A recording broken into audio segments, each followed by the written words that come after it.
रोना किस बात पे आ रहा है?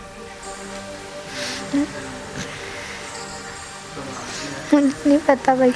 सर की छत ना हो, कोई सहारा ना हो तो रोना ही पड़ता है।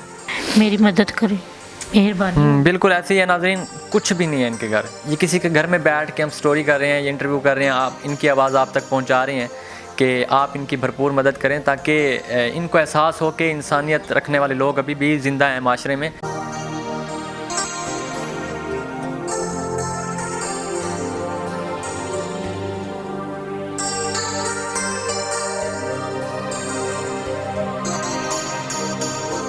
अस्सलाम वालेकुम, आप पॉजिटिव पाकिस्तान देख रहे हैं। मुझे रिहान यूसुफ कहते हैं। तमाम तारीफ़ों ज़ात पाक के लिए जो हमारी शारक से भी करीब है और हमारी हर आने जाने वाली सांस के बीच में होने वाली मामूली सी जुम्बिश को भी बाखूबी जानता है।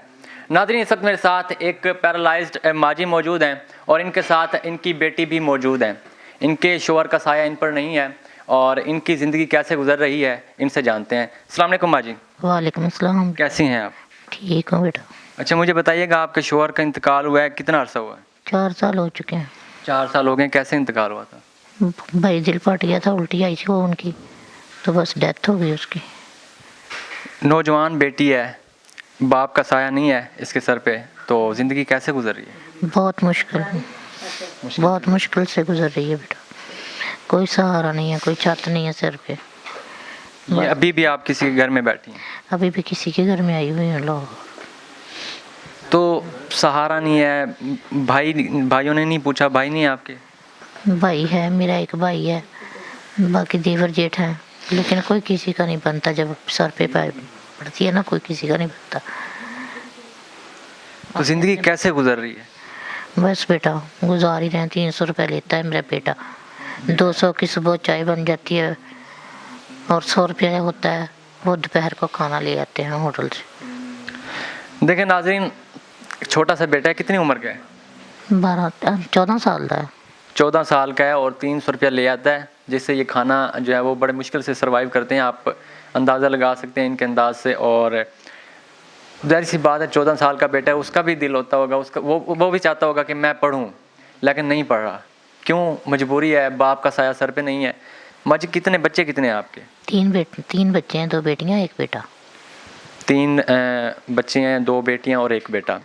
और बड़ी बेटी जो है आपकी हमने कैमरे के सामने नहीं लाई। जाहिर सी बात है, वो इशू होता है बाद में, उनके लिए इशू बने, तो हमने इसलिए कैमरे के सामने नहीं लाई।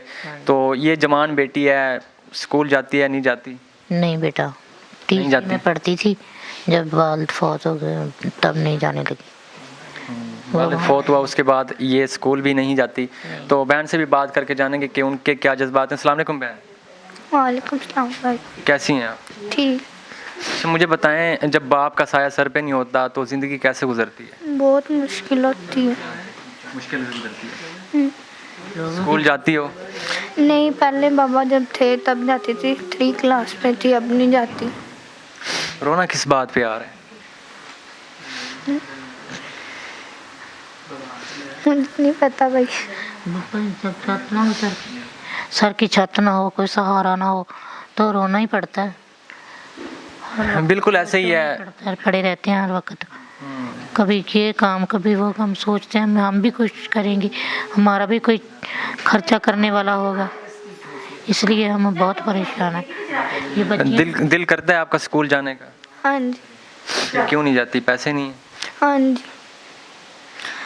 चाचू लोग को बोला था, चाचू लोग कहते नहीं, अब आप बड़े हो गए, नहीं जाना। पैसे उन्होंने नहीं पूछा आपका? नहीं। क्यों नहीं पूछते, क्या वजह है? वो पैसे नहीं अफोर्ड कर सकते, इस वजह से। अच्छा, वो पैसे नहीं अफोर्ड कर सकते। हाँ जी। तो वो फिर आपको पढ़ाई से क्यों रोकते हैं? वो कहते आप बड़े हो गए। वो कहते हैं बच्चियाँ निकालनी नहीं है बाहर। बच्चियाँ बाहर नहीं निकालनी? हाँ जी। उनके अपने बच्चे भी तो पढ़ते होंगे? हाँ जी, 1 बेटी पढ़ती है उसकी। तो जब वो इतना पाबंदी लगाते हैं तो उनका हक बनता है आपका अखराजात भी उठाएं, अखराजात भी पूरे करें। हाँ जी, उनके आपने खुद इतने बच्चे हैं, वो हमारा खर्चा नहीं पूरा कर सकते, अफोर्ड नहीं कर। मुझे बताएं, बाप का साया सर पे नहीं है तो तकलीफ़ होती है, दुख होता है कि बाप होता चलो अखराजात पूरे करता, लाडली बेटी बना के रखता, मैं कहती अब्बू आज मुझे ये चीज़ चाहिए तो वो ला के देता, दुख होता है?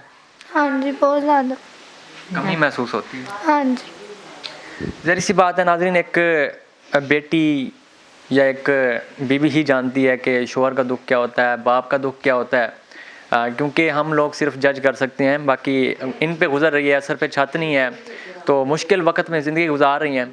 अब आप चाहती कि आपके लिए देखने वाले लोग क्या करें? बेटा मेरी कोई मदद करें, मेरा कोई मुझे मकान दिलवा दें, मुझे कोई मशीन ले दें, कोई बच्चियों को काम सिखा दो, खर्चा घर का अफोर्ड हो, कोई मेरी मदद करे, मैं घर बैठी अपनी बच्चियों को काम सिखाऊं, खाने पीने की अशिया दे दें, मुझे कोई पैसे दे दें, मकान का किराया अफोर्ड हो जाए, मेरी मदद करें, मेहरबानी। बिल्कुल ऐसे ही है नाज़रीन, कुछ भी नहीं है इनके घर। ये किसी के घर में बैठ के हम स्टोरी कर रहे हैं, ये इंटरव्यू कर रहे हैं, आप इनकी आवाज़ आप तक पहुंचा रहे हैं कि आप इनकी भरपूर मदद करें, ताकि इनको एहसास हो कि इंसानियत रखने वाले लोग अभी भी ज़िंदा हैं माशरे में। हर बंदा तो इनके ज़ाहिर सी बात है, जिस तरह ये बता रही हैं, चाचे ज़ालिम हैं, पढ़ने नहीं देते, ना कुछ हेल्प करते हैं, तो इस तरह हर इंसान तो नहीं हो सकता। पढ़ने का जज्बा है, अगर कोई भाई आपको पढ़ाए, स्कूल में दाखिल करवाए, पैसे भरे, फीस भरे, तो पढ़ेंगी? जी भाई। रो क्यों रही हैं, किस बात पे रोना आ रहा है बार बार? मैं भाई हाफिज़ कुरान बनना चाहती हूँ, मैं कुरान पढ़ना चाहती हूँ, इस वजह से चाचू लोग पैसे नहीं ना अफोर्ड कर सकते, इस वजह से वो बाहर ही नहीं जाने देते, बच्चियों को कहते हैं घर में बिठाओ, इसीलिए। ये नाज़रीन की स्टोरी है। मैं मतलब खुद अल्फाज ख़त्म हो गए हैं कि किस तरह बात करूं।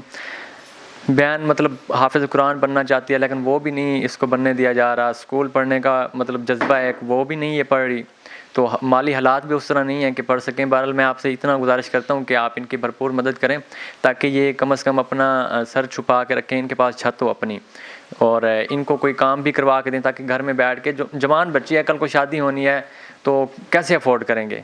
तो इस तरह जब इनके पास कोई काम होगा, हुनर होगा, तो वहाँ से ये कमा के ज़ाहिर सी बात है अपनी बेटी की शादी कर सकती हैं। मुझे इजाज़त दें इस उम्मीद इस यकीन के साथ कि आप इनकी भरपूर मदद करेंगे। मुलाकात होती है नई वीडियो में। अल्लाह निगहबान।